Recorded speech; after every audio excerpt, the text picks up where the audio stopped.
Grand Admiral Thrawn is one of the most interesting and complex characters in the Star Wars universe, who is set to be a big player in upcoming projects. The Chiss made his debut in the expanded universe before an introduction to Disney Canon in Star Wars Rebels. We learned he's still alive and kicking during the time of The Mandalorian, thanks to Ahsoka Tano's line in The Mandalorian Chapter 13, The Jedi. Now tell me, where is your master? Where is Grand Admiral Thrawn? So, with Thrawn's arrival seemingly inevitable in Ahsoka, or perhaps even at the conclusion of The Mandalorian Season 3, we figured it was the perfect time to catch you up with 10 things you need to know about Grand Admiral Thrawn.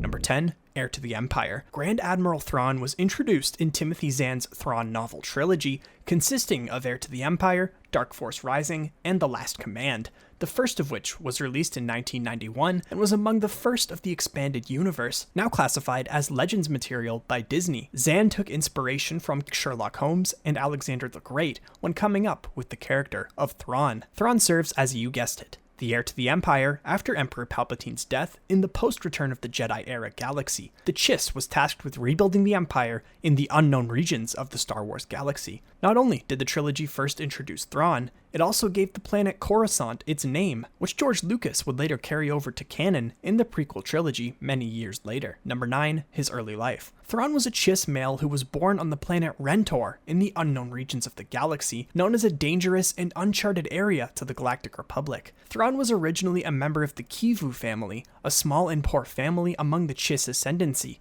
a Chiss empire which controlled a portion of the unknown regions. He had a Force-sensitive older sister who was taken from his family to become a navigator when he was 3 years old and she was 5. Thrawn would later be adopted into a powerful Chiss family and join the Chiss expansionary defense fleet. As a cadet, Thrawn would consistently score at the top of his class, and it wouldn't take long for him to reach the rank of senior commander. Number 8. He fought alongside Anakin Skywalker. Thrawn first learned of the Clone Wars through none other than Jedi General Anakin Skywalker.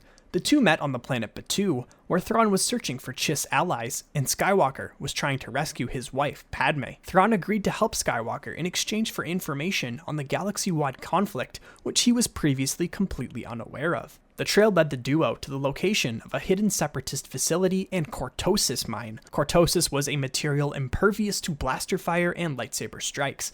It could have changed the tide of the Clone Wars, especially if used to produce battle droids. After rescuing Padme, the trio was able to shut down the facility and destroy the mine. The short alliance left a positive impression on Anakin, who, upon his return to Coruscant, spoke highly of Thrawn to Supreme Chancellor Sheev Palpatine. I wonder how that would possibly affect Thrawn's future. Thrawn, in turn, also thought highly of Anakin. However, he was far less impressed by the state of the Republic, feeling the democracy was corrupt and incompetent. Hence, the Galactic Republic was deemed unfit for an alliance with the Chiss ascendancy. Number 7. Meeting Palpatine. By the time of the Galactic Empire, Thrawn had left the unknown regions in a fake exile from the Chiss in order to explore an alliance with Palpatine's new state. After several attempts and being stranded on a planet in wild space, Thrawn finally got the attention of the Empire. He would initially be captured and then brought before Palpatine, an Imperial commander, believing he would be a suitable gift for the Emperor due to his knowledge of the unknown regions. When meeting Palpatine in the Imperial Palace on Coruscant,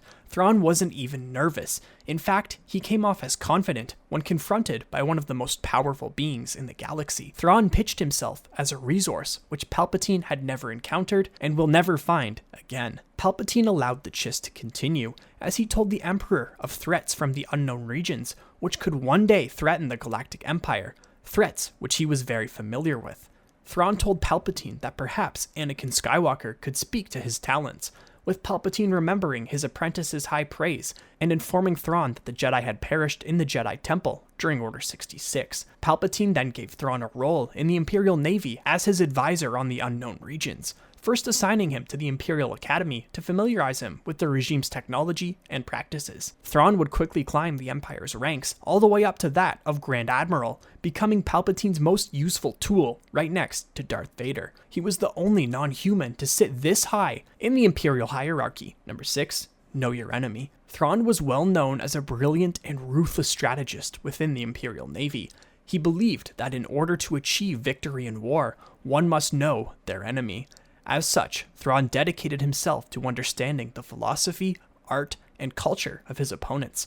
Whether this was the Twi'leks of Ryloth or the warriors of Mandalore, Thrawn's analytical and strategic skills in warfare were virtually unmatched. Number 5. The 7th Fleet. At the height of his naval career, Grand Admiral Thrawn served as the commanding officer of the 7th Fleet, the flagship of which was the Imperial Star Destroyer Chimera, which was deployed to the Lothal sector a few years after the start of the Galactic Civil War. There, Thrawn would lead his forces against the rebels, led by Captain Heir and the rest of the Ghost Crew. Number 4. The TIE Defender. During his leadership of the 7th Fleet, Thrawn personally advocated for the creation of a new advanced experimental variant of the TIE Fighter. This starfighter was referred to as the TIE Defender Project. The TIE Defender, unlike previous TIE models, featured a hyperdrive as well as deflector shields and was easily recognized by its 3 wings mounted around the section of the cockpit. These specifications made the fighter much more difficult to destroy than standard TIE fighters. The TIE Defender was considered a fighter bomber. It was armed with heavy cannons and missiles.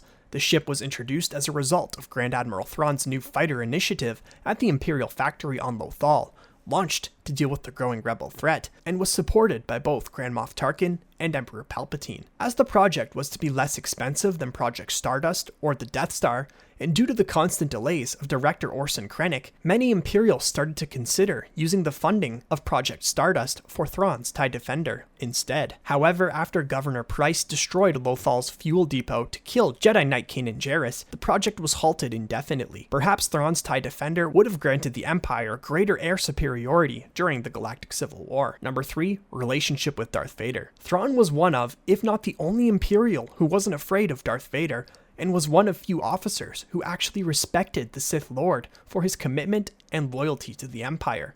Vader in turn held great respect for the Grand Admiral's intelligence and strategic influence, although Vader's respect was somewhat tarnished for the Grand Admiral after his failure to capture a group of rebels on Atollon. Vader still respected and trusted the Grand Admiral during their second mission to Batuu to investigate a disturbance in the Force. Although Darth Vader was fed up with Thrawn's persistent efforts to deduce that Darth Vader was in fact the Jedi General Anakin Skywalker he fought alongside so many years ago. When Thrawn began to make the TIE Defender, Vader was among the officers who supported the project and even told Thrawn to make some modifications, the former Anakin Skywalker being an accomplished pilot in his own right. Number 2. Thrawn's disappearance. Grand Admiral Thrawn's conflict with the rebel Ghost Crew culminated with Hera Syndulla's forces intending to liberate Lothal once and for all. During the attack, a flock of Purrgil came to the aid of Jedi Padawan Ezra Bridger. Purrgil were a species of massive whales which lived in deep space and were able to travel from star system to star system. The creatures inflicted heavy damage on the 7th Fleet. Both Grand Admiral Thrawn and Ezra Bridger were present on the bridge of the Chimera when the Purrgil surrounded the command ship and pulled it into hyperspace, taking both Thrawn and Bridger into the great unknown. Number 1. Joining the Mandoverse. So, now that we've filled you in on the Grand Admiral, you may be wondering how exactly Thrawn could possibly come into the timeline of the Mandoverse, whether that be in The Mandalorian Season 3 or Ahsoka later this year. As we mentioned off the top, Ahsoka first dropped Thrawn's name in Season 2 of The Mandalorian after defeating a magistrate in a duel. It seems the magistrate serves Thrawn in some matter, but we're not sure exactly to what extent. Looking back on the conclusion of Star Wars Rebels, all signs point to Ahsoka reuniting with the Ghost Crew's Sabine Wren to hunt down Thrawn, more than likely in order to find their friend, Ezra Bridger. Thrawn could have been Moff Gideon's superior in the Imperial remnants all along, or could have his own goals, which perhaps even conflict with Moff Gideon's. While Moff Gideon's Imperials seem to be focused on cloning, a path which likely leads to the creation of Snoke and the First Order, eventually leading to Palpatine's resurrection, that doesn't necessarily mean Thrawn's motivations are one and the same. It seems to be all confirmed that Lars Mikkelsen, Thrawn's Rebels voice actor, will portray the Grand Admiral in the Mandoverse. We're just waiting to find out when he finally shows up. But what are your hopes for Grand Admiral Thrawn in live action and in the Mandoverse? Let us know down in the comments below. Come join us to chat more at our community Discord server, linked in the description. If you enjoyed today's Star Wars video, we've got more on the screen for you right now. Also make sure to drop a like, and if you're new to the channel, hit subscribe to join the Red Squadron. Until next time, thanks for watching, and may the Force be with you. Red 5 standing by.